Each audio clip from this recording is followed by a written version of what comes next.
서재에 오신 것을 환영합니다. 오늘도 어두운 책장 한켠에서 설명하기 힘든 이야기 하나를 꺼내왔습니다. 오늘 소개해드릴 사연은 신혼집으로 이사한 부부가 겪은 층간소음에 관한 실화 사연입니다. 그럼 시작하겠습니다. 저희 부부가 그 빌라로 이사한 건 결혼하고 반년쯤 지났을 때였습니다. 신혼최는 좁은 오피스텔에서 시작했는데 그래도 아이 계획도 있고 하니 조금 더 넓은 곳으로 옮기자는 얘기가 나왔어요. 남편은 저보다 2살 많았고 작은 무역회사에서 일하고 있었습니다. 저는 근처 어린이집에서 보육교사로 일하고 있었는데 둘 다 야근이 잦은 편은 아니라서 저녁 시간만큼은 늘 함께 보내려고 했거든요. 저희는 대학 시절 동아리에서 만나 5년 가까이 연애하다가 결혼했는데 주변에서는 저희를 보고 참 무난하고 평탄한 커플이라고 자주 얘기했어요. 실제로 저희 둘 다 큰 소리 낼 일 없이 조용하게 지내는 성격이었습니다. 결혼식 준비할 때도 큰 다툼 한 번 없이 순조롭게 지나갔을 정도로 저희는 서로 부딪히는 일이 거의 없는 편이었어요. 남편이 발품을 팔아 찾아낸 곳이 지금 이 빌라였는데 지어진 지는 좀 됐어도 위치도 나쁘지 않고 무엇보다 같은 평수 대비 월세가 저렴한 편이었습니다.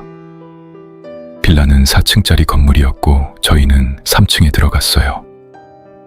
각 층에 한 세대씩만 있는 구조라 이웃 간에 마주칠 일이 적을 거라는 점도 마음에 들었습니다. 계단식으로 되어 있어서 엘리베이터는 없었지만 3층 정도는 크게 부담스럽지 않은 높이였어요. 계약하러 처음 그 집을 보러 갔을 때 채광도 괜찮고 구조도 저희 둘이 살기엔 딱 적당해 보였습니다. 건물주는 나이가 지긋한 남자분이었는데 첫인상은 그냥 평범한 동네 아저씨 같았어요. 계약서에 도장 찍을 때도 별다른 특이사항 없이 그냥 관리비랑 주차 얘기 정도만 짧게 나눴던 기억이 납니다. 이사하던 날은 유독 날이 맑았어요. 짐을 나르느라 하루 종일 정신없이 보냈는데 그래도 새 집에 들어간다는 설렘 때문인지 몸은 힘들어도 기분은 좋았습니다. 박스를 하나씩 풀면서 어디에 뭘 놓을지 상의하는 그 시간이 참 즐거웠어요. 이삿짐 센터 직원들이 다 돌아가고 나서 남편이랑 배달 음식을 시켜 먹으며 앞으로의 계획을 이야기하던 그 저녁이 아직도 기억에 남습니다.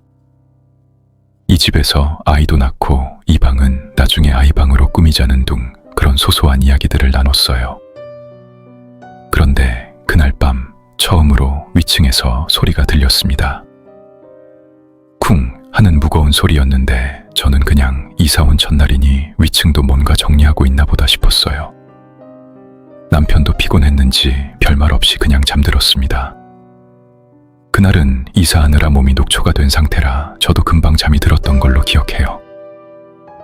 이사하고 첫 며칠은 정말 평화로웠습니다. 위층에서 별다른 소리도 안 들렸고 저희는 새 집에 적응하느라 바빴어요.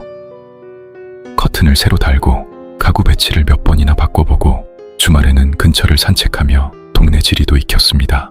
빌라 바로 옆 골목에 자그마한 슈퍼가 있었는데 저희는 그곳을 단골 삼아 자주 드나들게 됐어요.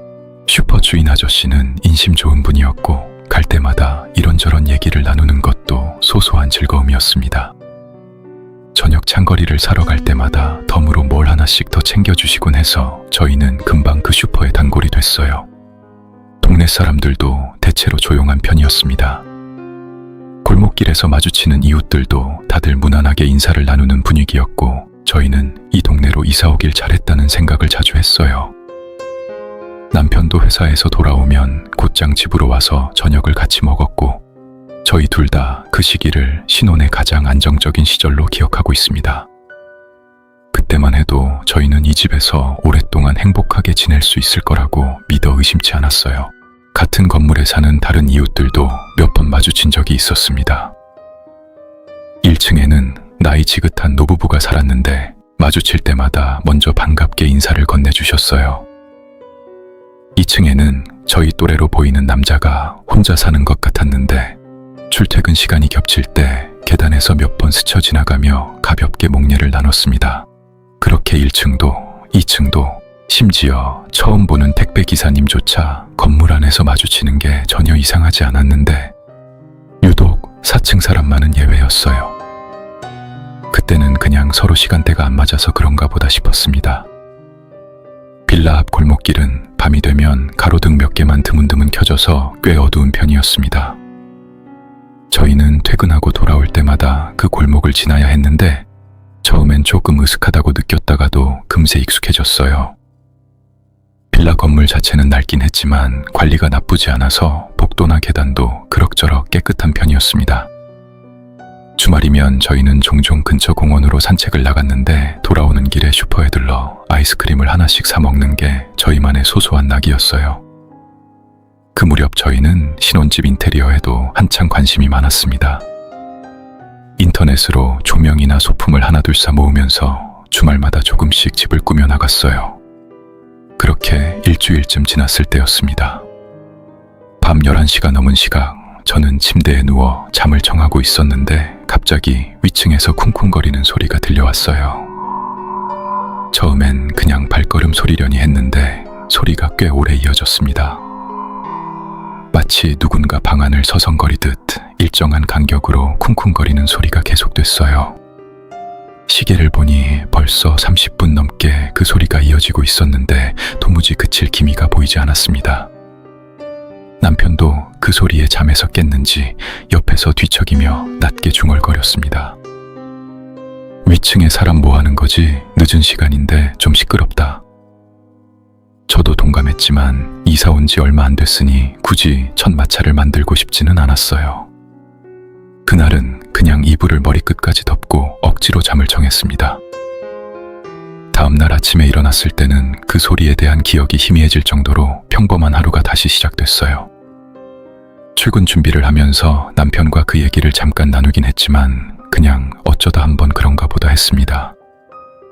하지만 그 후로 며칠에 한 번씩 비슷한 시간대에 그 쿵쿵거리는 소리가 반복되기 시작했습니다. 처음엔 그냥 흔한 층간소음이겠거니 했는데 이상하게 그 소리가 들릴 때마다 묘하게 신경을 긁는 느낌이 들었어요. 보통 층간소음이라고 하면 아이들 뛰는 소리나 가구 끄는 소리 같은 걸 떠올리기 마련인데 이 소리는 그런 것과는 결이 달랐습니다.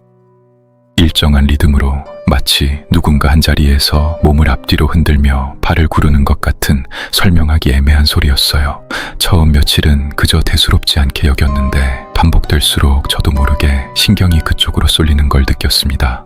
가끔은 그 소리가 유독 밤 11시에서 자정 사이 아주 좁은 시간대에만 집중적으로 들린다는 것도 이상했어요. 낮 시간이나 저녁 초입에는 거의 들리지 않다가 꼭 그 시간만 되면 시작되는 게 뭔가 규칙적이다 못해 부자연스럽게 느껴졌습니다. 저는 혹시나 해서 며칠 동안 그 시간을 몰래 기록해봤는데 신기하게도 매번 몇 분 차이 안 나게 비슷한 시각에 시작됐어요. 남편도 그 얘기를 듣고는 고개를 갸웃했습니다. 그러고 보니 그 집사람은 맨날 그 시간에만 활동하나 보네. 좀 특이하네. 저는 그 말에 그냥 웃고 말았지만 속으로는 뭔가 찜찜한 기분을 지울 수 없었습니다. 위층에 누가 사는지 어떤 사람인지 저희는 전혀 알지 못했거든요. 이사 온 지 벌써 2주가 넘었는데 계단에서든 어디서든 위층 사람과 마주친 적이 단 한 번도 없었어요. 그때는 그냥 시간대가 안 맞아서 그런가 보다 싶었는데 지금 돌이켜보면 그것도 이상한 일 중 하나였던 것 같습니다. 그날 이후로 저는 밤 11시가 가까워지면 나도 모르게 천장 쪽으로 귀를 기울이는 버릇이 생겼습니다. 남편도 비슷했는지 텔레비전을 보다가도 그 시간이 되면 은근슬쩍 볼륨을 줄이곤 했어요. 저희 둘 다 입 밖으로 꺼내진 않았지만 그 시간이 되면 서로 눈치를 보며 천장을 흘끔거리는 게 어느새 습관이 되어 있었습니다. 아직은 그냥 조금 신경 쓰이는 정도였어요.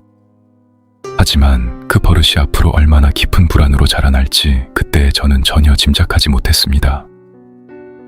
돌이켜보면 그 무렵이 저희 부부한테는 마지막으로 평온했던 시기였던 것 같습니다. 물론 밤마다 들리는 그 소리가 신경 쓰이긴 했지만 그래도 낮 동안에는 여느 신혼부부와 다를 바 없이 평범하게 지냈어요. 남편은 회사 얘기를 늘어놓았고 저는 어린이집에서 있었던 아이들 이야기를 하며 웃곤 했습니다. 저희 둘 다 그때는 이 문제가 이렇게까지 심각해질 거라고는 전혀 예상하지 못했어요. 주말이면 저희는 종종 근처 카페에 가서 여유롭게 브런치를 즐기기도 했습니다. 그 시간만큼은 위층 소음도 이상한 기분도 다 잊고 그냥 평범한 신혼부부로 돌아간 것 같았어요. 남편은 저한테 이 동네에서 오래오래 살자는 말을 자주 했는데 저도 그 말에 항상 웃으며 동의했던 기억이 납니다. 그때는 정말이지 저희가 그 집을 그렇게 갑작스럽게 떠나게 될 줄은 상상도 하지 못했어요. 가끔은 남편과 함께 앞으로 태어날 아이의 이름을 지어보기도 했습니다. 아직 임신 계획을 구체적으로 세운 건 아니었지만 그런 상상을 하는 것만으로도 즐거웠어요. 저희 둘 다 그 집에서 오래오래 행복하게 가족을 이루며 살 거라고 믿어 의심치 않았던 시절이었습니다. 그 후로 몇 주간 위층 소음은 점점 더 잦아졌습니다. 처음엔 며칠에 한 번이던 게 이제는 거의 매일 밤 반복됐어요. 시간도 조금씩 들쭉날쭉해졌는데 어떤 날은 밤 10시부터 어떤 날은 자정이 넘어서야 시작되곤 했습니다. 다만 한 가지 변하지 않는 게 있었는데 그 소리가 시작되면 최소 30분에서 길게는 1시간 넘게 이어진다는 점이었어요. 저희는 그때부터 매일 밤 잠들기 전 은근히 긴장하는 버릇이 생겼습니다. 남편은 회사 일이 힘든 날에는 그 소리 때문에 더 예민해져서 저한테 괜히 짜증을 낸 적도 몇 번 있었어요. 저희 둘 다 스트레스가 조금씩 쌓여가고 있다는 게 느껴졌습니다. 한 번은 저희 동네 인터넷 커뮤니티에 층간소음 관련 글을 검색해 본 적도 있었습니다. 다른 사람들의 사례를 보면서 위안을 얻고 싶었는데 다들 아이들 뛰는 소리나 늦은 시간 세탁기 돌리는 소리 정도였지 저희가 겪는 것처럼 매일 정해진 시간에 그것도 알 수 없는 리듬으로 반복되는 경우는 찾아볼 수 없었어요. 그 사실이 오히려 저를 더 불안하게 만들었습니다. 소리의 종류도 조금씩 다양해졌습니다. 처음엔 그냥 쿵쿵거리는 발소리 같았는데 어느 날부턴가는 뭔가 무거운 걸 바닥에 질질 끄는 듯한 소리가 섞이기 시작했어요. 드르륵 드르륵 하는 그 소리를 들을 때마다 저는 등골이 서늘해졌습니다. 남편은 그냥 가구를 옮기나 보다 싶다고 했지만 매일 밤 가구를 옮길 사람이 어디 있겠어요. 저는 속으로 그 생각을 계속 곱씹으면서도 굳이 남편 앞에서 더 불안한 티를 내지는 않았습니다. 어떤 날은 그 끄는 소리가 방 이쪽 끝에서 저쪽 끝까지 왕복하는 것처럼 들렸는데 마치 뭔가 무거운 걸 이리저리 옮기며 정리하는 듯한 느낌이었어요. 한 번은 그 소리에 섞여났게 흐느끼는 듯한 소리도 들렸습니다. 사람 목소리 같기도 하고 아닌 것 같기도 한 아주 나지막한 소리였어요. 처음엔 그냥 텔레비전 소리인가 싶었는데 귀를 기울여 들어보니 어딘가 사람의 흐느낌과 훨씬 비슷했습니다. 낮고 끊어질 듯 이어지는 그 소리를 듣고 있으면 이상하게 마음 한구석이 서늘해지면서도 짠한 기분이 들었어요. 저는 그 소리를 듣는 순간 온몸에 소름이 돋았습니다. 남편한테 그 얘기를 했더니 남편은 그냥 텔레비전 소리 아니겠냐며 대수롭지 않게 받아들였어요. 저도 그 말을 믿고 싶었습니다. 그 흐느낌 소리는 그 뒤로도 몇 번 더 들렸는데 이상하게 매번 비슷한 길이로 비슷한 강약으로 이어졌습니다. 마치 누군가 정해진 대본을 읽듯이 우는 것 같았어요. 저는 그 생각을 하다가 스스로도 소름이 끼쳐서 고개를 저었습니다. 사람이 우는데 대본이라니 말도 안 되는 생각이라고 스스로를 다독였어요. 그 무렵 또 한 가지 이상한 일이 있었습니다. 거실 벽시계가 며칠에 한 번씩 저절로 멈췄다가 다시 움직이곤 했어요. 처음엔 그냥 건전지가 다 됐나 싶어서 새로 갈아 끼웠는데 그래도 똑같은 일이 반복됐습니다. 신기하게도 시계가 멈추는 시각은 항상 밤 11시 근처였어요. 남편은 그냥 시계가 낡아서 그런 거라고 했지만 저는 그 시각이 매번 위층 소음이 시작되는 시간과 겹친다는 게 자꾸 마음에 걸렸습니다. 그 무렵부터 저는 밤마다 잠들기가 힘들어졌습니다. 회사 일로 지친 남편은 그래도 어떻게든 잠들었지만 저는 소리가 들리기 시작하면 자꾸 눈이 말똥말똥해졌어요. 어린이집에서도 낮 동안 꾸벅꾸벅 조는 일이 잦아졌고 동료 선생님이 무슨 일 있냐고 물어볼 정도였습니다. 저는 그냥 요즘 잠을 잘 못 잔다고만 얼버무렸어요. 그 즈음 또 하나 이상한 걸 보게 됐습니다. 퇴근하고 골목을 걸어 들어오는데 무심코 위층 창문을 올려다봤어요. 불은 여전히 꺼져 있었는데 그 어두운 창 너머로 뭔가 검은 실루엣 같은 게 서 있는 걸 본 것 같았습니다. 사람 형체처럼 보였는데 미동도 없이 그 자리에 가만히 서 있었어요. 저는 순간 걸음을 멈추고 다시 그쪽을 올려다봤습니다. 하지만 그땐 이미 아무것도 보이지 않았어요. 그냥 캄캄한 창문뿐이었습니다. 저는 혹시 제가 헛것을 본 건 아닌가 싶어서 눈을 몇 번이나 비비고 다시 확인했지만 창문은 그저 어두웠어요. 그날 이후로 저는 그 골목을 지날 때마다 저도 모르게 위층 창문 쪽으로 눈이 갔습니다. 대부분은 그냥 어둡기만 했는데 가끔은 또 그 실루엣이 얼핏 보이는 것 같았어요. 남편한테 그 얘기를 했더니 남편은 처음엔 제가 너무 예민해진 거 아니냐고 했습니다. 하지만 며칠 뒤 남편도 똑같은 걸 봤다며 굳은 얼굴로 돌아온 적이 있었어요. 나도 방금 봤어. 창문에 누가 서 있는 것처럼 보였는데 분명 불은 꺼져 있었거든. 저희 둘 다 그 얘기를 하고 나서는 한동안 말을 잇지 못했습니다. 하지만 곧 저희는 그럴듯한 설명을 스스로 만들어냈어요. 어쩌면 위층에 사는 사람이 은둔형 외톨이라 절대 불을 안 켜고 밤에만 몰래 움직이는 게 아닐까 싶었습니다. 사람을 극도로 꺼리는 사람이라 그렇게 인기척을 숨기고 사는 걸 수도 있겠다 싶었거든요. 그때는 그 설명이 그럴싸하게 느껴져서 저희는 애써 마음을 놓았습니다. 지금 생각하면 그 설명에 스스로 안심하고 싶어서 무리하게 짜맞춘 이야기였던 것 같아요. 며칠 뒤에는 초인종이 문제였습니다. 새벽 2시쯤 갑자기 저희 집 초인종이 울렸어요. 남편이 놀라서 인터폰 화면을 확인했는데 화면에는 아무도 보이지 않았습니다. 혹시 화면이 고장 났나 싶어서 직접 현관문을 열고 밖을 내다봤는데 복대도 아무도 없었어요. 그날 밤 저희는 한참 동안 잠을 이루지 못했습니다. 남편은 그냥 누가 장난친 거라고 대수롭지 않게 말했지만 그 시간에 4층짜리 빌라 복도까지 올라와서 장난칠 사람이 있을까 싶어 저는 쉽게 납득이 되지 않았어요. 그 뒤로도 초인종은 며칠에 한 번꼴로 이상하게 울렸습니다. 어떤 날은 한 번, 어떤 날은 두세 번 연달아 울리기도 했어요. 그때마다 화면을 확인해봐도 늘 텅 빈 복도만 비쳤습니다. 결국 저희는 밤늦게 초인종이 울려도 확인하지 않고 그냥 무시하기로 했어요. 하지만 무시한다고 해서 그 불쾌한 기분까지 사라지는 건 아니었습니다. 이 무렵부터 저희 부부 사이에도 조금씩 신경전이 생기기 시작했습니다. 매일 밤 제대로 못 자다 보니 둘 다 예민해져 있었고 사소한 일로도 짜증을 내는 일이 잦아졌어요. 한 번은 남편이 퇴근하고 늦게 들어온 날 제가 무심코 왜 이렇게 늦었냐고 물었는데 남편이 평소답지 않게 언성을 높인 적도 있었습니다. 나도 힘들어. 회사에서도 시달리고 집에 와도 잠도 제대로 못 자고 나라고 좋아서 이러는 줄 알아? 저는 그 말에 서운했지만 한편으로는 남편도 저만큼이나 지쳐 있다는 걸 알고 있었어요. 저희는 그날 밤 서로 사과하며 화해했지만 이런 식으로 조금씩 서로를 향한 짜증이 쌓여가고 있다는 걸 부인할 수 없었습니다.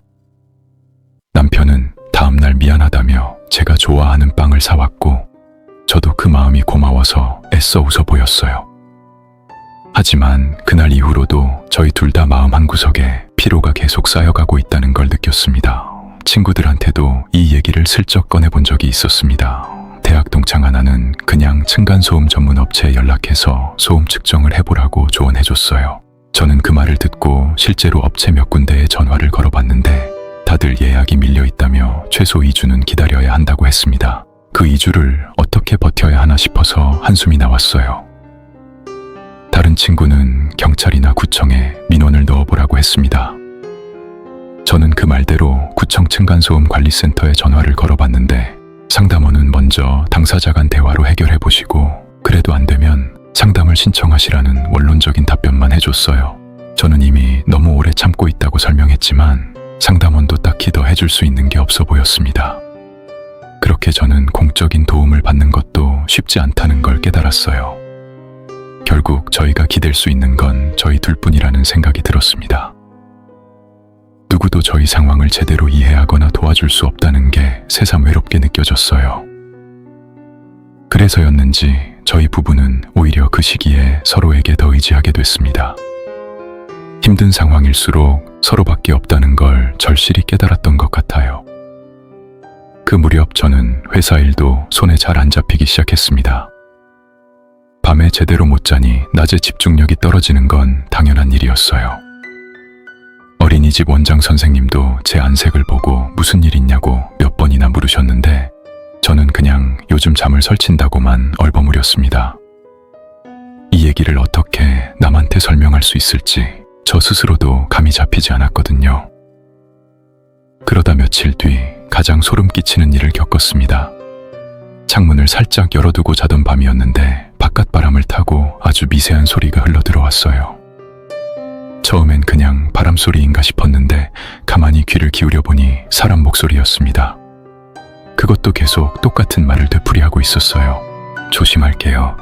죄송합니다. 조심할게요. 낮고 지친 목소리로 마치 기도문을 외우듯 그 말만 끝없이 반복하고 있었습니다. 저는 온몸에 소름이 돋아서 이불 밖으로 나갈 수가 없었어요. 남편을 흔들어 깨웠더니 남편도 그 소리를 듣고는 얼어붙은 표정이 됐습니다. 저희는 숨죽인 채 그 소리가 그치기만을 기다렸는데 그 반복은 거의 10분 가까이 이어졌어요. 대체 누구한테 무엇을 그렇게 끝없이 사과하고 있는 건지 저희로서는 짐작조차 할 수 없었습니다. 그 소리는 그 뒤로도 두어 번 더 들렸습니다. 항상 창문을 열어둔 밤에만, 그리고 항상 똑같은 말만 반복됐어요. 저는 결국 아무리 더워도 밤에는 창문을 꼭 닫고 자기 시작했습니다. 그렇게 하면 적어도 그 소리만큼은 안 들을 수 있었으니까요. 하지만 창문을 닫아도 벽을 타고 희미하게 들려오는 것 같은 느낌은 쉽게 지워지지 않았습니다. 그러던 어느 날 밤 도저히 참을 수 없는 지경에 이르렀습니다. 그날은 유독 소리가 심했는데 쿵쿵거리는 소리에 뭔가를 끄는 소리까지 겹쳐서 1시간 넘게 계속됐어요. 저는 침대에 누운 채로 이불을 꽉 움켜쥐고 있었고 남편의 얼굴에도 짜증과 피로가 뒤섞인 기색이 역력했습니다. 다음 날 아침 일찍 회의가 있는 남편으로서는 도저히 이대로 밤을 새울 수 없는 노릇이었어요. 결국 남편이 자리에서 벌떡 일어났습니다.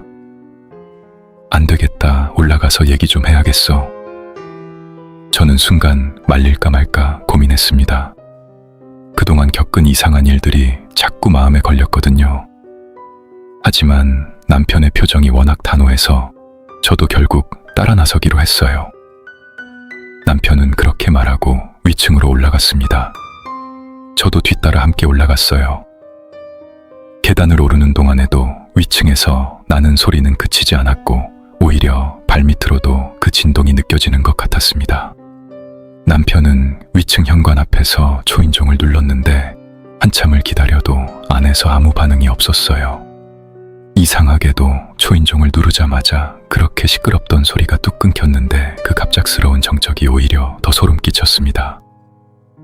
남편은 결국 문을 쾅쾅 두드리기 시작했어요. 저기요, 아래층인데요. 지금 시간이 몇 시인데 이렇게 시끄럽게 하세요. 문 너머로 잠시 정적이 흘렀습니다. 그리고 이내 낮고 축 처진 목소리가 들려왔어요. 죄송합니다. 조심하겠습니다. 목소리는 이상하게 힘이 하나도 없었습니다. 마치 오랫동안 아무 말도 안 하던 사람이 겨우 입을 뗀 것처럼 갈라지고 축축한 느낌이었어요. 문은 끝내 열리지 않았습니다. 남편은 몇 번 더 문을 두드리며 대답을 기다렸지만 더 이상 아무 소리도 들려오지 않았어요. 남편도 저도 그 목소리에 왠지 더 이상 뭐라고 하기가 꺼려져서 그냥 알겠다고 하고 내려왔습니다. 계단을 내려오면서 저는 남편의 표정을 살폈습니다. 남편도 뭔가 찜찜한 게 있었는지 평소답지 않게 말이 없었어요. 저희는 그날 밤 집에 돌아와서도 한동안 아무 말 없이 서로 눈치만 봤습니다. 그날 이후로 이틀 정도는 조용했어요. 저희는 그냥 그 정도로 해결이 됐나 보다 하고 안심했습니다. 남편도 이제 좀 살겠다며 오랜만에 편하게 잠들었고 저도 그동안 쌓였던 피로를 조금이나마 풀 수 있었어요. 저희는 오랜만에 주말에 영화도 보러 가고 마트에 가서 장도 넉넉하게 봐왔습니다. 잠깐이나마 예전의 평범한 일상으로 돌아간 것 같아서 마음이 놓였어요. 하지만 사흘째 되던 밤 소리는 다시 시작됐습니다. 오히려 이전보다 더 크고 선명하게 마치 아무 일도 없었다는 듯이요. 도저히 참을 수가 없어서 저희는 다시 위층으로 올라갔습니다. 이번에도 초인종을 눌렀지만 문을 열지 않았고 잠시 후 그 말만이 다시 돌아왔습니다. 죄송합니다. 조심하겠습니다. 처음 방문했을 때와 똑같은 말투 똑같은 톤으로 마치 녹음한 것을 다시 틀어주는 것처럼요. 집으로 돌아온 뒤 저는 남편에게 그날 있었던 첫 항해 방문 이야기를 다시 꺼냈습니다. 오빠, 저 목소리 좀 이상하지 않아? 지난번이랑 완전히 똑같잖아. 남편도 뭔가 걸리는 게 있었는지 잠깐 말이 없다가 대답했어요. 그러게, 나도 좀 이상하다고 생각했어. 근데 뭐 사람이 늘 하는 말이 비슷할 수도 있지. 남편은 애써 별일 아닌 듯 넘기려 했지만 목소리에서 확신은 느껴지지 않았습니다. 저희 둘 다 그날 밤은 쉽게 잠들지 못했어요. 저는 이불 속에서 계속 그 목소리를 곱씹었습니다. 완전히 똑같은 억양, 완전히 똑같은 속도. 사람이라면 절대 그럴 수 없다는 확신이 점점 강해졌어요. 남편도 옆에서 뒤척이는 걸 보니 저와 비슷한 생각을 하고 있는 게 분명했습니다. 다음 날 아침 남편은 출근길에 저한테 이런 말을 남겼습니다. 오늘 회사 끝나고 조금 일찍 와볼게. 자기가 먼저 퇴근해 있을 텐데 왠지 자기 혼자 있는 게 좀 걱정돼서. 저는 그 말이 고마우면서도 한편으로는 남편도 저만큼이나 불안해하고 있다는 게 느껴져서 마음이 무거웠습니다. 남편을 배웅하고 나서도 저는 한참 동안 현관문 앞에 서서 그 자리를 떠나지 못했어요. 그러다 결국 무거운 마음으로 출근을 했습니다. 그날 밤에도 남편은 결국 다시 위층으로 올라갔습니다. 저도 지난번처럼 함께 갔어요. 소리가 시작된 지 40분쯤 지났을 때였는데 저희 둘 다 더는 참을 수가 없었습니다. 이번엔 저도 뭔가 확인하고 싶은 마음이 컸어요.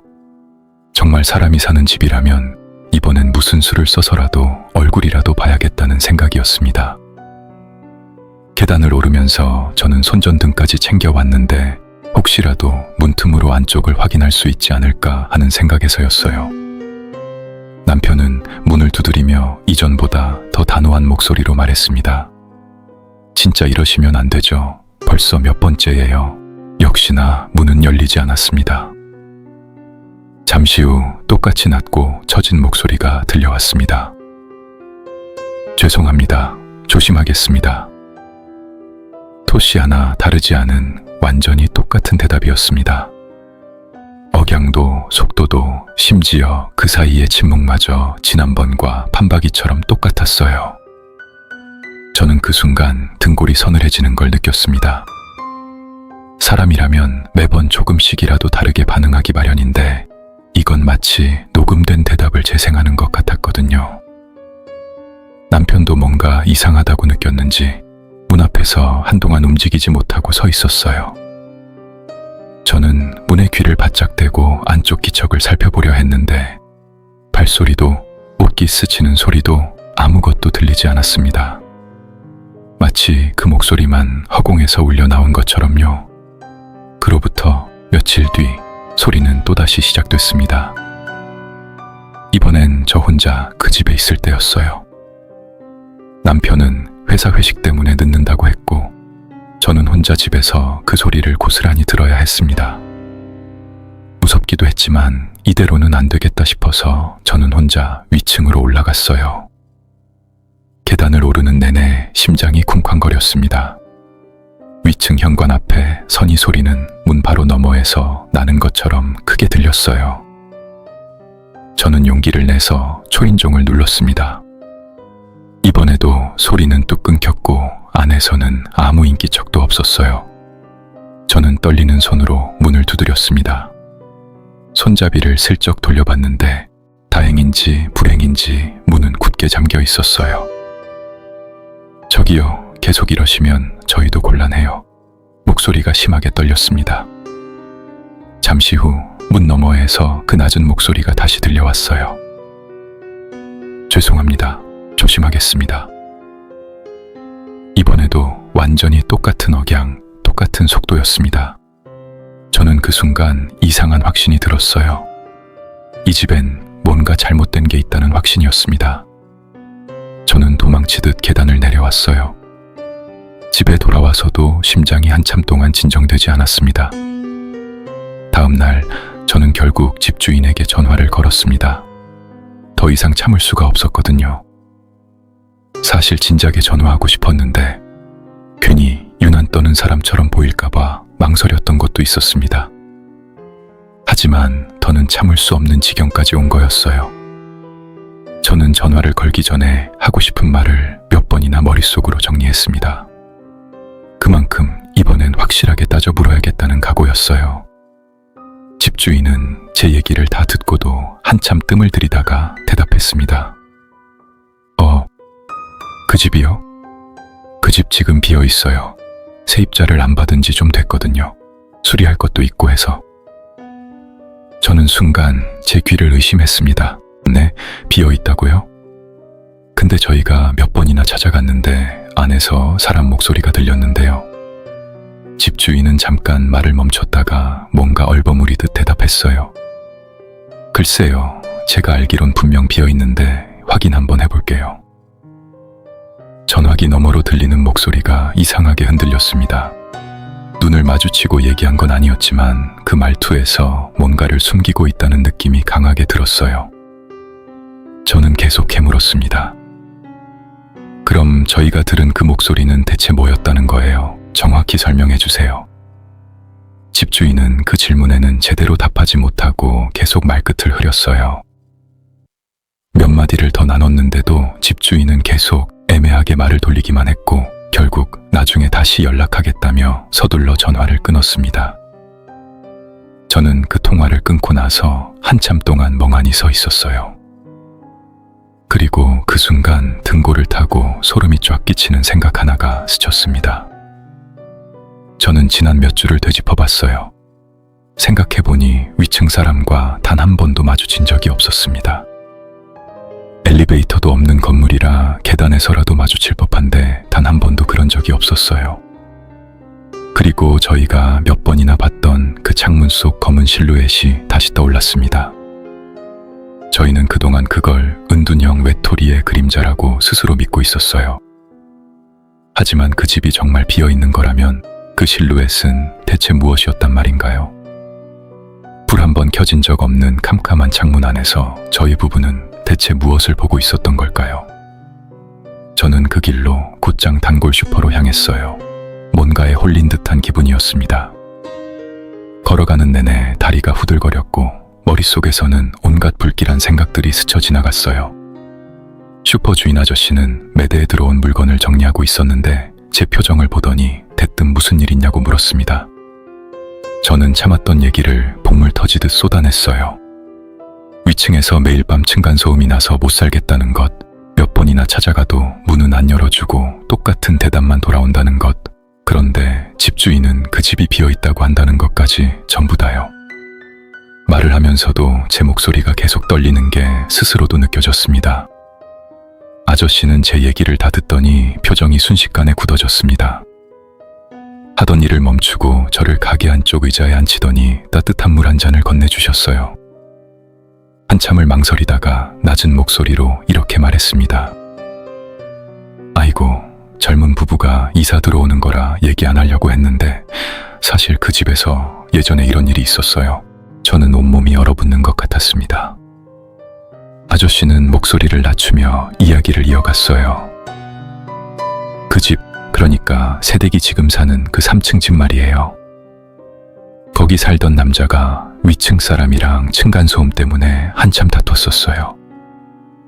몇 달을 그렇게 싸우더니 결국 어느 날 밤에 홧김에 올라가서는 그 위층 사람을 죽였어요. 저는 그 말을 듣는 순간 다리에 힘이 풀리는 걸 느꼈습니다. 손에 든 물컵을 놓칠 뻔해서 겨우 테이블에 내려놨어요. 아저씨는 계속 말을 이었습니다. 그때 이 동네가 발칵 뒤집혔었죠. 경찰차에 앰뷸런스에 사람들이 다 몰려 나와서 구경했으니까요. 나도 그 집 부부 얼굴 알고 지냈는데 그렇게 조용하던 사람이 그런 짓을 저지를 줄은 아무도 몰랐어요.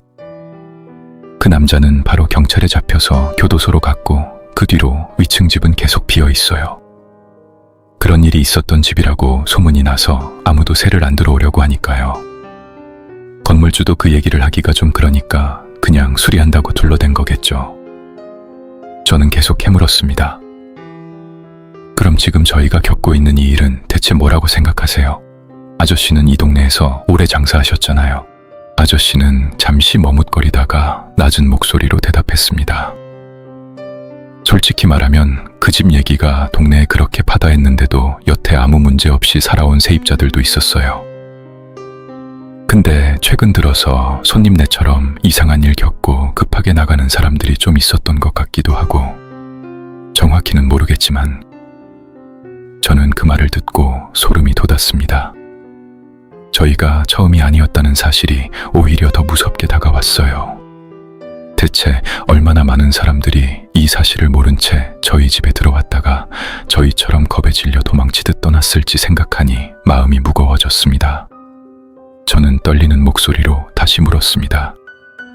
그럼 그 죽은 분은 원래 어떤 분이었어요? 아저씨는 잠시 생각에 잠기더니 대답했습니다. 조용한 분이었어요. 혼자 살았는데 인사도 곧잘하고 그렇게 억울하게 갈 사람은 아니었는데 말이죠.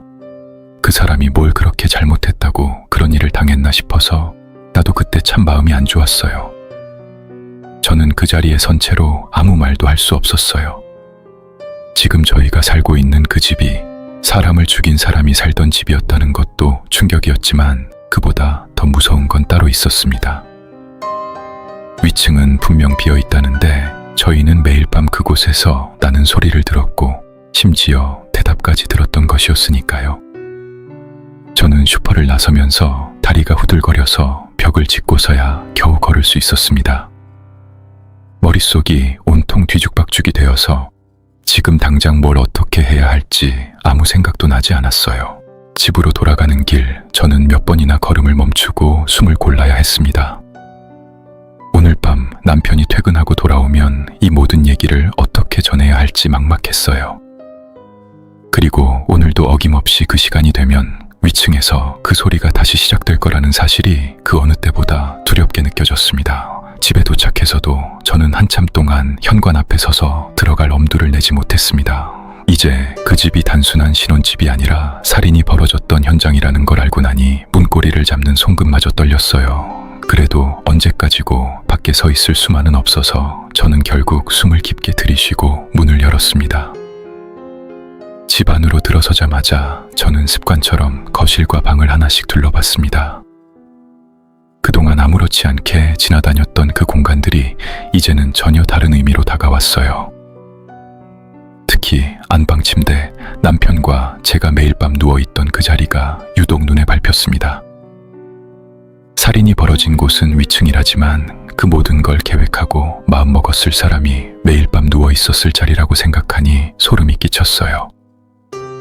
머릿속에서는 그동안 있었던 일들이 하나씩 다시 떠올랐어요. 처음 들었던 쿵쿵 소리, 초인종, 그리고 문 너머에서 들려오던 그 낮고 축 처진 목소리까지 전부 다시 새로운 의미로 다가왔습니다. 창문 속 그 검은 실루엣도, 며칠 밤 들었던 그 반복되는 사과 소리도 이제는 전부 하나로 이어지는 것 같았어요. 저는 더 이상 집에 혼자 있을 수가 없어서 다시 밖으로 나왔습니다. 차라리 남편이 오기까지 길에서 기다리는 게 나을 것 같았어요. 골목 어귀에 서서 남편을 기다리면서 저희 빌라를 올려다봤습니다. 4층 창문을 올려다보는 건 두려웠어요. 하지만 결국 확인하지 않고는 넘어갈 수가 없어서 저는 천천히 고개를 들어 그쪽을 바라봤습니다. 여느 때처럼 캄캄했어요. 다만 이번엔 그 어둠이 예전과는 완전히 다른 의미로 다가왔습니다. 저는 그 자리에 서서 숨을 고르고 있는데 그때 남편이 걸어오고 있는 게 보였습니다. 남편은 왜 집에 있지 않고 나와 있냐고 물어봤지만 제 표정을 보고 또 뭔 일이 있었구나 짐작하는 것 같았어요. 남편은 아무 말 없이 제 손을 잡아줬습니다. 빌라 현관에 들어서면서도 저는 계속 위층 쪽 계단을 흘끔거렸습니다. 평소라면 아무렇지 않게 지나쳤을 그 계단이 그날따라 유독 서늘하게 느껴졌어요. 3층 저희 집 현관문을 열 때도 손이 떨려서 열쇠를 2번이나 떨어뜨렸습니다. 집에 도착해서 남편에게 그날 들은 이야기를 전부 털어놓았습니다. 남편도 처음엔 믿기 힘들다는 표정이었지만 제 얼굴을 보고는 곧 심각한 표정으로 바뀌었어요. 그럼 우리가 매일 듣던 그 소리는 대체 뭐였던 거야? 남편은 그 말을 하면서도 믿기지 않는다는 표정이었습니다. 저는 그동안 겪었던 모든 일들을 하나씩 다시 짚어보며 남편에게 설명했어요. 문 너머의 그 똑같은 대답, 창문 속 실루엣, 그리고 창문을 넘어 들려오던 그 반복되는 사과 소리까지. 남편은 제 얘기를 들을수록 표정이 점점 굳어졌습니다. 저희 둘 다 그 질문에 답을 찾지 못했습니다. 그날 밤 저희는 거실에 나란히 앉아 뜬 눈으로 밤을 지새우기로 했어요. 도저히 잠들 자신이 없었거든요. 남편은 혹시 몰라 부엌칼을 거실로 가져다 놓기까지 했는데 정작 그게 무엇으로부터 저희를 지켜줄 수 있을지는 저희 둘 다 알지 못했습니다. 저는 휴대폰으로 비슷한 사례를 찾아보려 했지만 손이 떨려서 제대로 검색조차 되지 않았어요. 남편은 거실 곳곳에 있는 물건들을 하나씩 점검하듯 살펴봤습니다. 창문이 제대로 잠겨 있는지, 현관문 잠금 장치는 이상 없는지 몇 번이나 확인했어요. 저는 그런 남편의 모습을 보면서 우리가 대체 무엇으로부터 스스로를 지키려는 건지 씁쓸한 생각이 들었습니다. 문을 잠근다고 해서 막을 수 있는 존재가 아니라는 걸 저희 둘 다 마음속으로는 이미 알고 있었으니까요. 거실 불을 환하게 켜놓았는데도 이상하게 방 안 공기가 점점 무겁게 가라앉는 느낌이었습니다. 남편은 제 손을 꽉 잡아주며 괜찮을 거라고 말했지만 정작 본인 목소리도 떨리고 있었어요. 저희는 그렇게 서로에게 기대어 앉은 채 시간이 흐르기만을 기다렸습니다. 텔레비전을 틀어놓았는데도 무슨 내용인지 하나도 눈에 들어오지 않았고 그저 시간이 흘러가는 것만 의식하고 있었어요. 밤 10시가 지나자 저희 둘 다 말수가 점점 줄어들었습니다. 서로 무슨 생각을 하고 있는지 굳이 묻지 않아도 알 수 있었어요. 10시 반이 지나고 마침내 11시가 가까워지자 저희 둘 다 약속이 난 듯 입을 다물고 천장을 올려다봤습니다. 시계 초침 소리만 유난히 크게 들리는 정적 속에서 저희는 그 시간이 오기를 기다리는 동시에 오지 않기를 바라는 이상한 마음으로 앉아 있었어요. 손목시계 바늘이 11시에 가까워질수록 저희 둘 다 숨소리마저 조심스러워졌습니다. 정확히 11시 5분 소리가 시작됐습니다. 쿵, 쿵, 쿵. 이번엔 그 어느 때보다 크고 선명했습니다. 마치 저희가 그 진실을 알게 된 걸 알기라도 하는 것처럼요. 소리는 점점 빨라지더니 이내 이전에는 들어본 적 없는 소리까지 섞이기 시작했습니다. 뭔가를 바닥에 반복해서 내리치는 듯한 소리, 그리고 그 사이사이로 낮게 흐느끼는 소리가 겹쳐졌어요. 저는 그 소리를 들으며 온몸에 소름이 돋는 걸 느꼈습니다. 이번엔 소리의 패턴도 예전과 달랐습니다. 쿵쿵거리는 소리와 흐느끼는 소리 사이사이로 뭔가 날카로운 게 바닥을 긁는 듯한 소리까지 섞여 들려왔어요. 마치 누군가 바닥을 손톱으로 긁으며 기어가는 것 같았습니다. 저는 그 소리를 듣는 순간 온몸에 털이 곤두서는 걸 느꼈어요. 남편도 제 손을 더 세게 움켜쥐었습니다. 소리는 점점 더 격렬해지더니 마치 뭔가 거대한 것이 바닥에 넘어지는 듯한 쿵소리와 함께 한순간 뚝 그쳤어요. 그리고 다시 조용해졌다가 몇 초 후 다시 시작되기를 반복했습니다. 저는 남편의 손을 꽉 잡았습니다. 남편의 손도 저만큼이나 떨리고 있었어요. 저희는 그 자리에서 꼼짝도 하지 못한 채 그 소리가 그치기만을 기다렸습니다. 시간이 얼마나 흘렀는지 가늠도 되지 않았는데 그저 그 소리가 조금이라도 잦아들기만을 바랐어요. 그런데 그 순간 저희 집 천장 한가운데서 뭔가 이상한 얼룩이 번지기 시작하는 게 보였습니다. 처음엔 그냥 물이 새는 건가 싶었는데 자세히 보니 색깔이 이상했어요. 짙은 갈색에서 검붉은색으로 마치 뭔가가 스며 나오는 것처럼 천천히 번지고 있었습니다. 얼룩은 처음엔 손바닥만 하다가 점점 커지면서 거실 등 바로 옆까지 번져나갔어요. 얼룩 가장자리에서는 마치 살아있는 것처럼 작은 방울이 맺혔다가 아주 천천히 흘러내리기 시작했습니다. 저는 그 자리에서 시선을 뗄 수가 없었습니다. 방울이 하나둘 떨어지기 시작하자 방바닥 위로 짙은 색얼룩이 점점이 생겨났어요. 냄새까지 나는 것 같았는데 뭔가 비릿하고 오래된 쇠냄새 같은 것이 방 안에 퍼지는 느낌이었습니다. 남편도 코를 틀어막으며 고개를 저었어요. 저는 비명을 지를 뻔했지만 목이 막혀서 소리조차 나오지 않았습니다. 남편도 그 얼룩을 보고는 얼굴이 새하얗게 질렸어요. 저희는 서로를 붙잡은 채 그 자리에서 한 발짝도 움직이지 못했습니다. 남편의 손톱이 제 팔을 파고들 정도로 세게 움켜쥐고 있었는데 그 통증조차 그 순간엔 제대로 느껴지지 않았어요. 그때 위층에서 나던 그 쿵쿵거리는 소리가 갑자기 뚝 멈췄습니다. 그리고 정적 속에서 아주 또렷하게 목소리가 들려왔어요. 이번엔 문 너머가 아니라 마치 바로 저희 머리 위에서 천장을 뚫고 내려오는 것처럼 가까이서요. 죄송합니다. 조심하겠습니다. 그 목소리를 듣는 순간 저희 둘 다 숨이 턱 막혔습니다. 지금까지 문 너머로 듣던 그 목소리와 완전히 똑같았는데 이번엔 벽도 문도 없이 바로 옆에서 말하는 것처럼 선명했어요. 목소리가 끝나자마자 이번엔 다른 목소리가 이어졌습니다. 아니, 정확히는 같은 목소리였는데 그 톤이 완전히 달라져 있었어요. 살려주세요. 제발 살려주세요. 애원하는 듯한 그 목소리에 저는 온몸에 소름이 쫙 돋았습니다. 방금까지 사과하던 그 목소리가 이제는 누군가에게 목숨을 구걸하고 있었어요. 그 순간 저희 집 조명이 지지직거리며 몇 번 깜빡였습니다. 그리고 완전히 꺼졌어요. 어둠 속에서 저와 남편은 서로를 붙잡은 채 숨도 제대로 쉬지 못했습니다. 어둠 속에서 저는 뭔가 차가운 기운이 제 발목을 스치고 지나가는 걸 느꼈습니다. 순간 온몸이 얼어붙는 것 같았어요. 남편도 똑같은 걸 느꼈는지 제 팔을 더 세게 붙잡았습니다. 마치 누군가 저희 발밑을 지나쳐가는 것 같은 느낌이었는데 발소리는 전혀 들리지 않았어요. 그저 서늘한 기운만이 스치듯 지나갔습니다. 저희는 그 상태로 눈을 질끈 감고 그저 이 순간이 지나가기만을 기도했어요. 그 서늘한 기운이 지나간 뒤 이번엔 반대편에서 옅은 한숨소리가 들려온 것 같았습니다. 지친 듯한, 그러면서도 뭔가 홀가분한 듯한 한숨이었어요.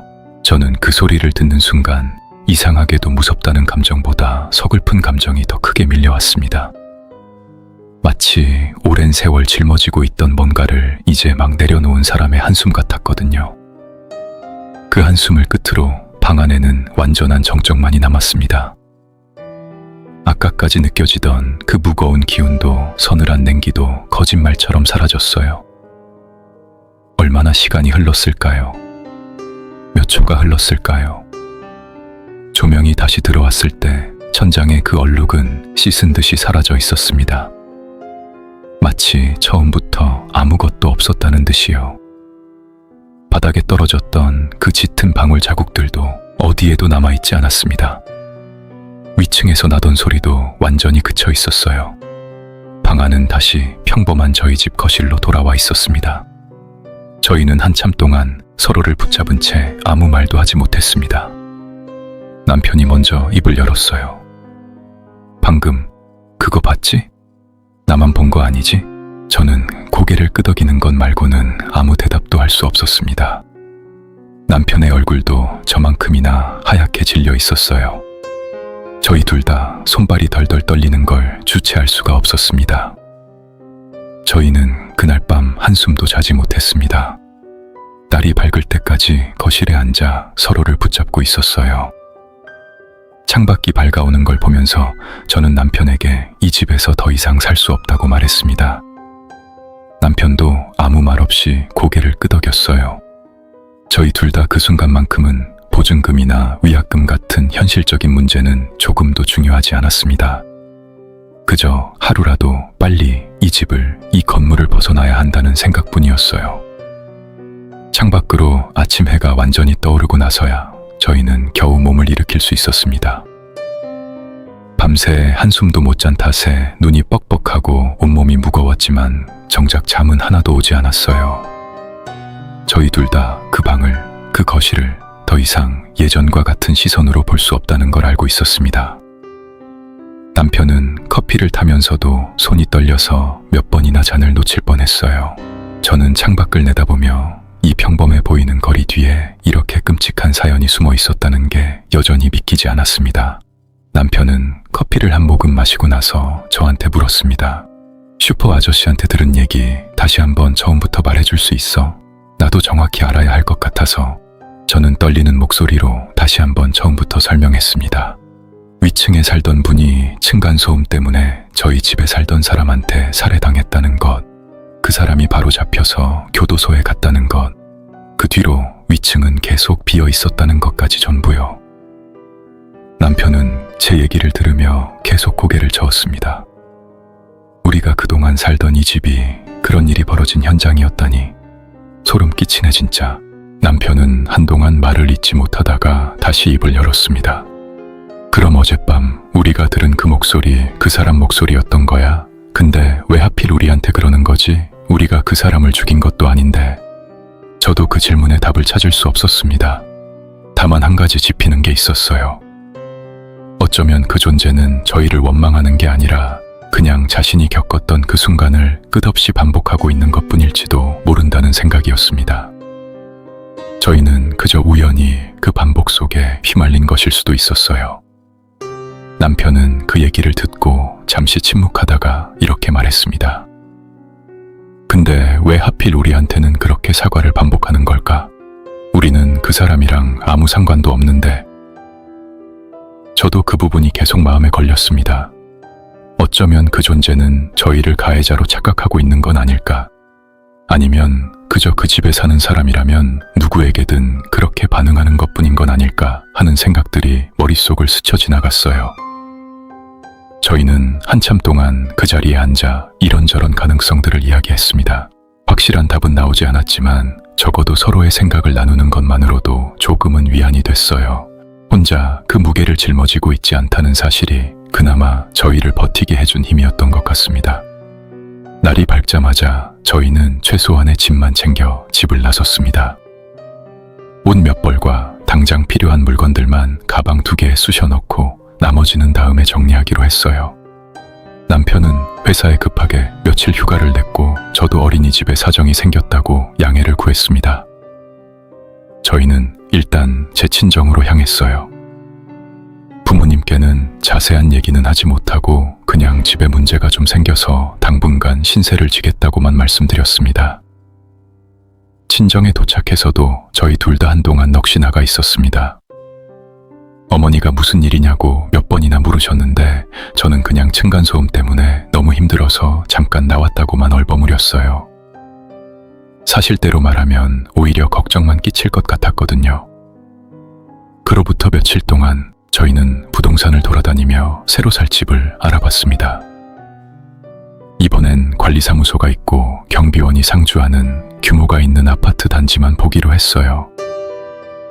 빌라처럼 층마다 한 세대씩 덩그러니 있는 구조 말고 누가 어디에 사는지 관리실에 물어보면 바로 확인되는 곳이 필요했습니다. 빈집인지 아닌지조차 알 수 없는 그런 곳에서는 2번 다시 살고 싶지 않았거든요. 다행히 일주일 만에 마음에 드는 아파트를 구할 수 있었습니다. 지은 지 오래된 아파트였지만 세대도 많고 살기 좋은 곳이었어요.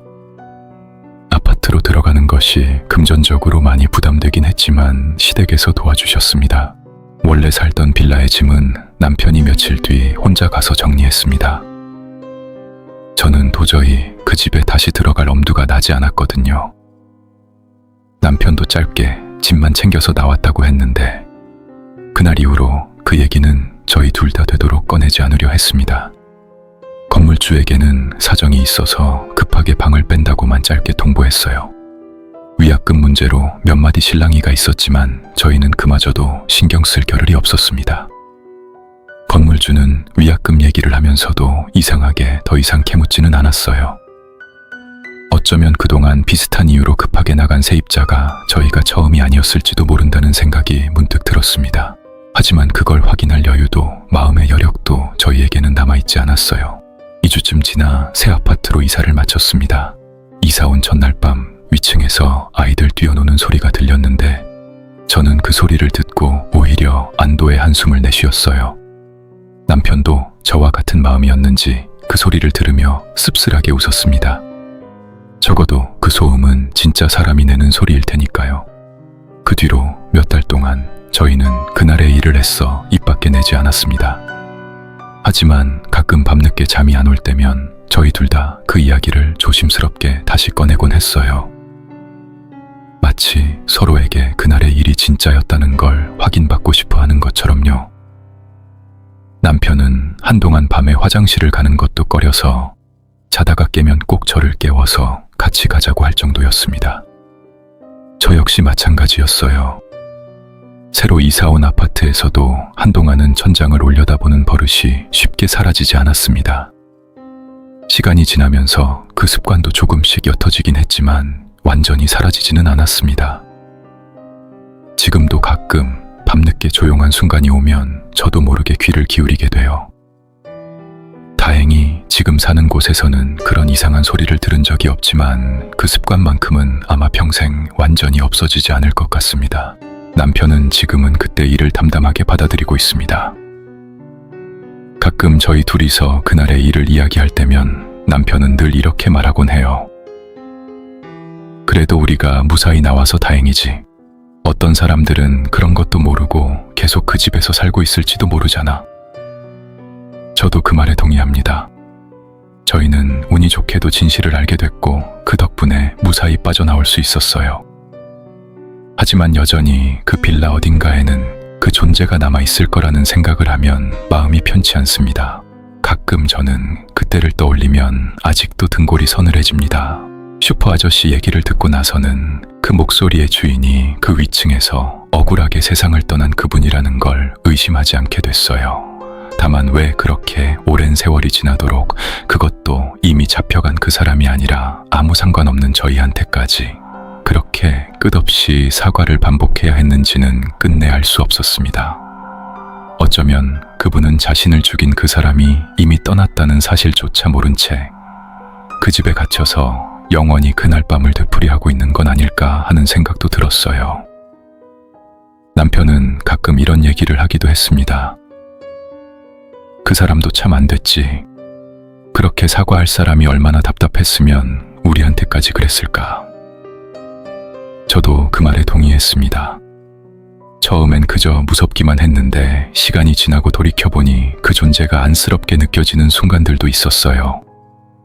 아무리 사과해도 들어줄 사람이 없어서 애꿎은 저희한테라도 그 말을 반복했던 게 아닐까 싶었습니다. 건물주가 그 집을 어떻게 처리했는지는 저희도 모릅니다. 다만 나중에 슈퍼 아저씨한테 지나가는 말로 들은 바로는 저희가 떠난 뒤로도 그 집엔 계속 세입자가 들어오지 않는다고 하더군요. 몇 년째 그 집만 비어있다 보니 동네에서는 아예 그 빌라 4층을 두고 흉흉한 소문이 계속 돈다고 했습니다. 건물주도 결국 그 층은 새를 놓는 걸 포기하고 그냥 방치해두고 있다는 얘기도 들었어요.